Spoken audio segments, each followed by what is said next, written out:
Eastern North Carolina is known for many things: barbecue, great fishing, and homey little villages where everybody knows everybody are just some of the aspects of this hidden part of the world that make this region unique.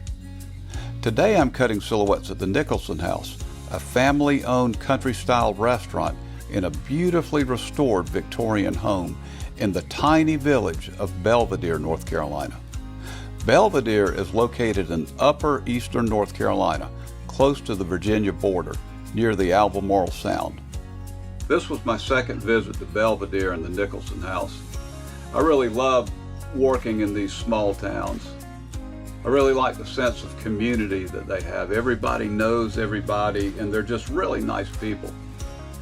The listed population of Belvidere, North Carolina is 899 people.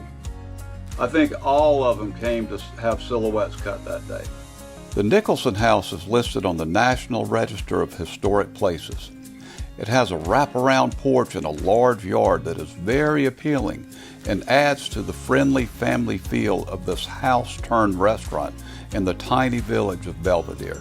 The charm of the building with its wraparound porch and sprawling yard invites locals and visitors alike. The food at the Nicholson House is just as comforting as their setting. Their menu offers the classic Southern dishes that make you feel right at home. Visitors rave about the fried chicken, homemade biscuits, and the classic Southern desserts. I really enjoyed the energy of the place while I was cutting silhouettes at the Nicholson House. All the people coming in for silhouettes and the people dining in the other rooms. The wait staff were all very friendly and energetic. And the Nicholson House has a vibrant energy that's kind of hard to miss. They are just really nice people. When you go there, not only do you get a great meal, but they have a way of making you seem like you're going over to their house for dinner. This is a very special place in the heart of Belvidere. The warm atmosphere and genuine hospitality make every visit memorable. I left feeling even more connected to the community than before, like I was part of the family. Besides being a great restaurant, the Nicholson House seems to serve as a hub for the community. It seems like a place where people just like to stop by for a visit. It's a place where stories are shared, new friendships are forged, and old bonds are strengthened over delicious meals. Kids play on the lawn while parents enjoy their meals, laughter filling the air, while inside you're greeted by the scent of home-cooked meals and the cheerful buzz of conversation. I met Glenn and Brenda White there. That was nice. Glenn used to be the mailman in Belvidere, so Glenn knew everybody. If you want to meet someone who knows everybody in town, the mailman is a great source of information. He knew everybody. Down the road across the river, a fellow by the name of Wolfman Jack lived there. And The Wolfman Jack? The Wolfman Jack, yes. Really? He married a local, his name was Bob Smith, Robert Smith, and he married a local girl by the name of Lucy Lamb, and they lived in the old house across the bridge on the right-hand side called the Belvidere House, from which Belvidere is named. It used to be called Newby's Bridge after the bridge, but yeah, Wolfman Jack, I was here with my family to see my mother one weekend, and I heard the sirens go by, and then they went back. It was an ambulance. He had come in from a radio show in Washington, D.C., put his bags down to hug Lucy, and he dropped dead. So we came back to his funeral thinking there'd be all types of famous people here, but no. Bob Schuler did the funeral, but as soon as he left, he was gone. As soon as he finished, he was gone. But Lucy still lives there. Who's this on the Wolfman telephone? What kind of entertainment you got in that town? All we got is you. That'll be today. The late great Buddy Holly on the Wolfman Jack Show. Glenn and Brenda were such a lovely couple. I just had to cut their silhouettes. The Nicholson House has been in Lila's family for years. She grew up here, and with her energy and engaging personality, she's a great fit for the restaurant. It became clear that there's not much Lila doesn't know how to do around here, from helping me manage the crowds at the silhouette sales to greeting customers and filling orders. She's charming and professional in every way. The Nicholson House isn't just a restaurant, it's a living, breathing part of the Belvidere community. Lila was great to work with. When we finally had a break, I asked her to tell me a little bit more about the Nicholson House. It's an old Victorian house. It was built in 1892. So the old Victorian style, we have like teapots, old kind of lacy fabrics for curtains, the even down to the like tablecloths in here. I believe it was my great grandma who lived in it last before, and then my grandma kind of had the vision to turn it into a tea house, and that's what kind of all the back rooms are. And then we have the cafe in there. But yeah, the old Victorian style, like when you walk in the house, it just feels like you're stepping back in time. The menu, how'd you guys come up with the menu, and does it change ever? The menu just doesn't really ever change, but the goal for our menu was to have like old country food, old home cooking, like back in the day what your mom and them cooked. We have like hamburger steak, fried pork chop, mashed potatoes and gravy, green beans, everything fried you can think of. But then we have like salads and stuff, wraps, kind of more modern stuff, I guess you would say. But the goal for the menu was to keep it older, just old and timey, kind of savory, how you remember it from your childhood. I finally said goodbye to my friends at the Nicholson House. I had one more stop to make. Lila told me to make sure to stop by Layton's Country Store on the way out. Just a stone's throw from the Belvidere House, Layton's reputation precedes it.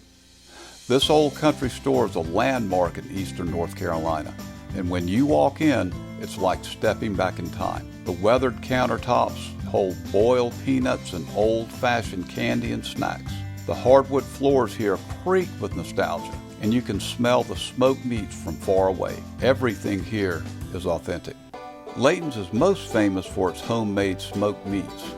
Bacon, sausage, and hoop cheese take center stage, with hand-cut steaks on the side. Layton's draws visitors from all over the state. Charlie Layton is a third-generation butcher. The Layton's well-kept secrets of homemade sausage and smoked hams have been passed down to Charlie, and he knows the process well. After all, his family's been making these homemade delectables for over 70 years.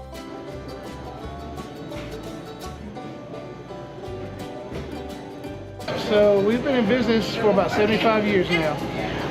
Started in 1948, actually in the little brick building across the street.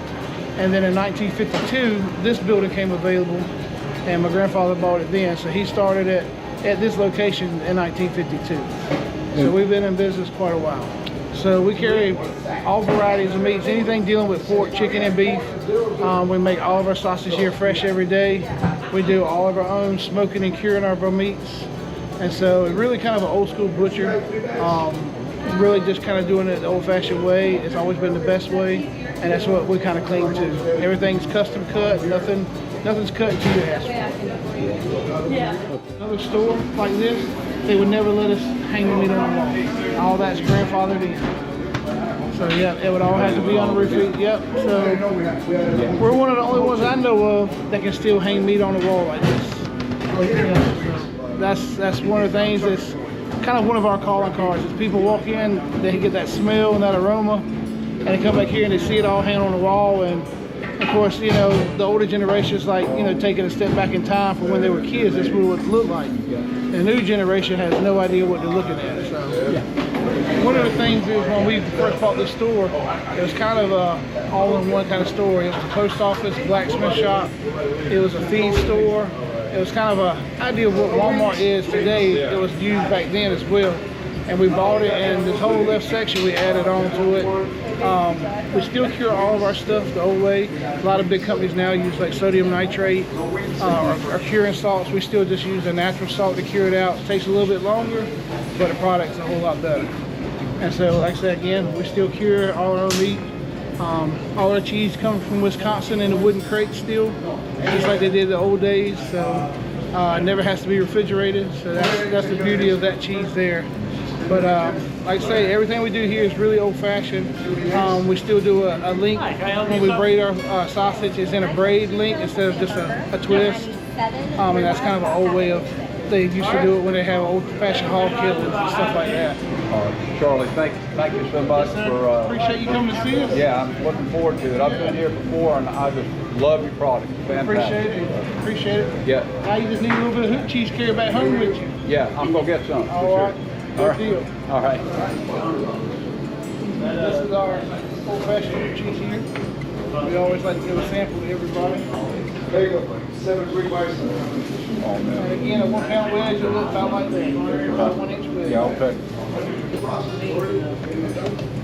Just like cutting a cake. Layton's is a living time capsule. It's one of those places that's been around so long that it's become a famous landmark. Much of what they do there is kind of grandfathered in, so they don't have to add in all the preservatives and things that a new meat processor would have to add in. You really can taste the difference. You really can.